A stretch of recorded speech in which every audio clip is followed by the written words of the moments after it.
Los ETFs o Exchange Traded Funds o fondos cotizados son fondos de inversión que se pueden especializar en alguna parte específica del mercado y que podemos comprar tan fácilmente como podemos comprar acciones de alguna empresa, prácticamente en todo momento, a través de alguna casa de bolsa. Su naturaleza los convierte en un excelente vehículo de inversión.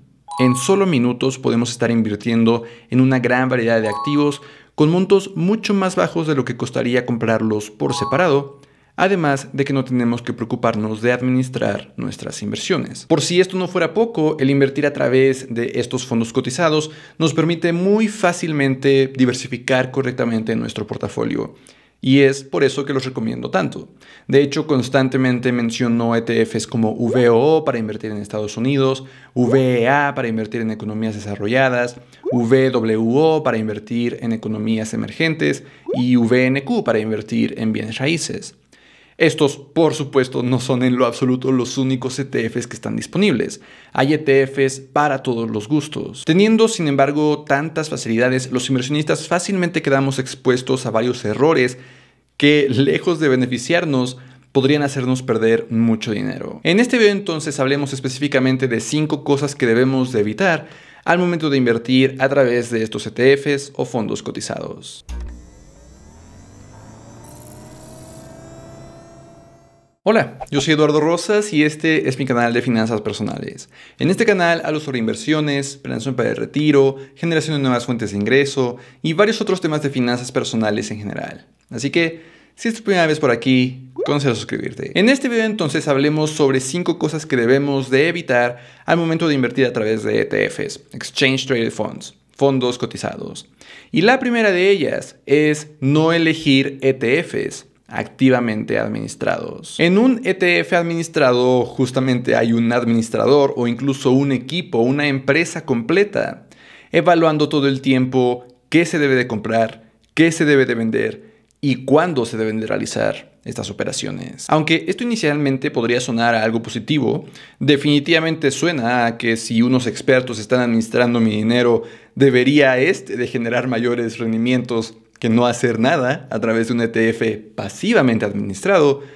Esto la gran mayoría del tiempo, y por esto me refiero a la enorme mayoría de las veces, no es cierto. Podemos revisar las estadísticas de 1970 a 2019 que comparte John Bogle en su libro El pequeño libro para invertir con sentido común. En este libro encontraremos que en esos 46 años, de los 355 fondos activamente administrados que existían al principio del periodo, en 1970, 281 desaparecieron. 80% de ellos ni siquiera sobrevivió estos 46 años. Otros 11 perdieron 2% o más cada año en comparación con una administración pasiva, es decir, no hacer nada, y simplemente invertir en un índice como el S&P 500. Más acerca de índices en un segundo. Otros 18 de los fondos perdieron entre 1 y 2% anual en relación a este índice. Otras 35 apenas lograron generar lo mismo que el índice.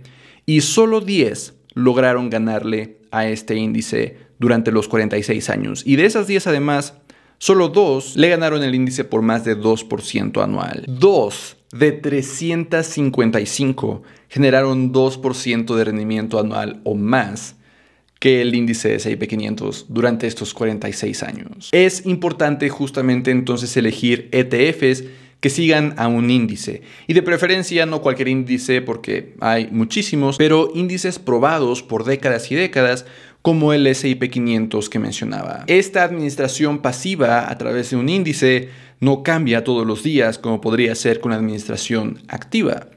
Solamente cambia 4 veces al año, una vez cada trimestre. Además de que para hacer estos cambios nadie está intentando adivinar a qué empresas les va a ir bien, sino que simplemente se incluyen o se excluyen las empresas dependiendo de su valor. Brinquemos ahora a la segunda cosa que debemos de evitar cuando invertimos en ETFs y es comprar ETFs con altas comisiones. Ligado al punto anterior, de hecho, los ETFs activamente administrados tienen comisiones elevadas. Porque por supuesto hay un equipo detrás administrando los fondos, hay que pagarle a todas esas personas, lo que eleva el costo de administración, las comisiones de estos ETFs. Pero ya sabemos por el primer punto que no debemos de invertir en este tipo de ETFs. Entonces, problema resuelto, ¿no?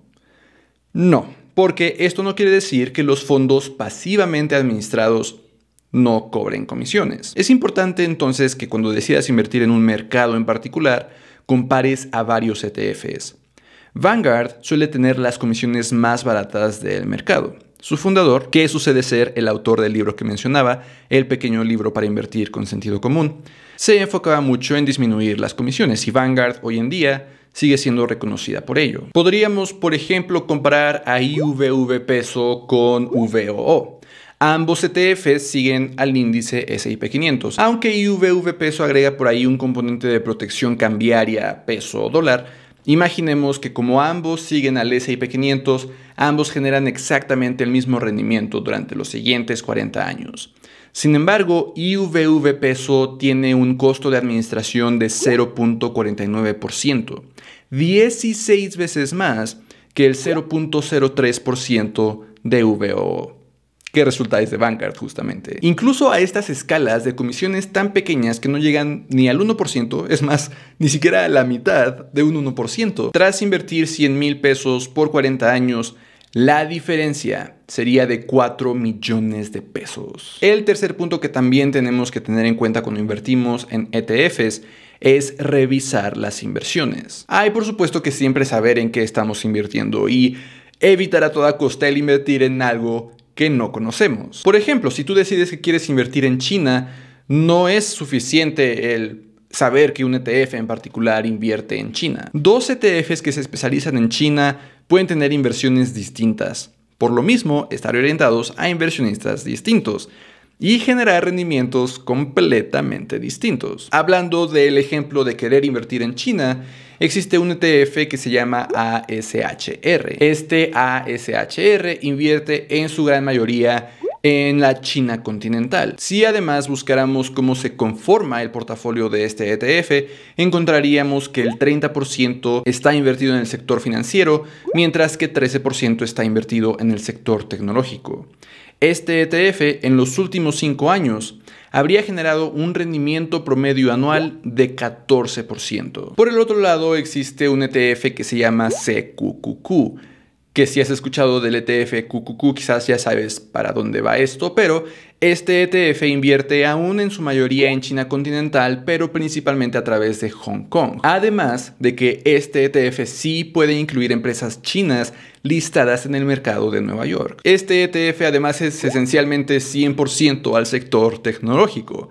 Y por supuesto esto te podría ayudar a decidir cuál de los dos eventualmente podrías ocupar. Este en particular durante los últimos 5 años habría generado un rendimiento de 20% promedio anual. Sin embargo, más allá del rendimiento de nuevo, tu decisión dependería de en qué están invirtiendo los ETFs y lo que tú quieres incluir en tu portafolio, no necesariamente los rendimientos anteriores. Esto justo me lleva al cuarto punto. No persigas rendimientos anteriores. Como con muchos activos, es común escuchar, sobre todo si estamos investigando sobre ETFs, que tal ETF fue el que mejor se comportó y el que mejores rendimientos generó el año pasado. Sin embargo, hay una regla de oro que siempre debes de tener en cuenta cuando se trata de inversiones. Rendimientos pasados no garantizan rendimientos futuros. De hecho, algo que ya no necesariamente es parte de la regla, pero que podemos ver bastante seguido, la verdad suele estar completamente del lado contrario. Es decir, que esas inversiones que se han comportado bien recientemente probablemente se comporten bastante mal de ahora en adelante, o al menos durante los siguientes meses. De hecho, justamente perseguir estos ETFs según su rendimiento reciente es la receta para una inversión sin éxito. Para ilustrar este punto, de nuevo, John Bogle, en su libro El pequeño libro para invertir con sentido común, menciona que de los 20 ETFs con mejores rendimientos entre 2003 y 2016, solo uno entregó mejores rendimientos a sus inversionistas de los que se reportaron. Esto quiere decir que la mayoría de los inversionistas llegaron a esos ETFs, empezaron a invertir en estos ETFs, después de que vieron rendimientos acelerados. Sin embargo, justamente después de esos rendimientos acelerados, pues los rendimientos vuelven a la normalidad, si no es que incluso generan pérdidas. Los inversionistas entonces muchas veces persiguiendo estos ETFs con mejores rendimientos entran tarde a la inversión y no mantienen su inversión en otros ETFs que quizás tenían en el pasado. Esta estrategia, en ese ejemplo en particular que menciona John Bogle en su libro, le costó a los inversionistas un promedio de 5% de rendimiento año tras año. Y si sabes algo sobre interés compuesto, sabes que ese 5% de rendimiento anual puede hacer una enorme diferencia. Finalmente, vamos a hablar del último punto que debemos de tomar en cuenta al momento de invertir en ETFs, y es el de no usarlos como ETFs, es decir, el de no hacer trading. El mero hecho de que puedas hacer trading con estos ETFs no significa que debas hacerlo. Por esto me refiero a que no porque los puedes comprar y vender en cualquier momento, deberías estar comprando y vendiendo como se te da la gana.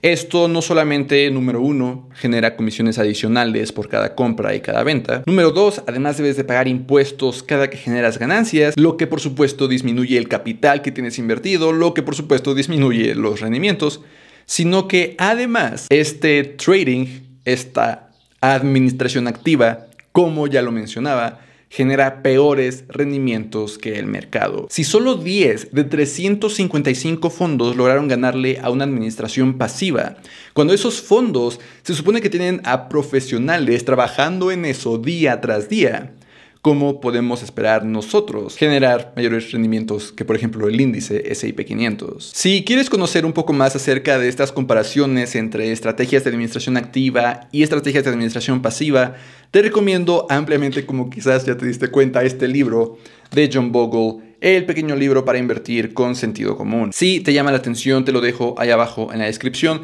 Pero por ahora espero que estos 5 puntos de verdad te sean de utilidad, no solamente para invertir en este momento de forma correcta a través de diferentes ETFs, sino para que a lo largo del tiempo, si te encuentras un ETF que te llame la atención, sepas de verdad evaluar si es una buena opción.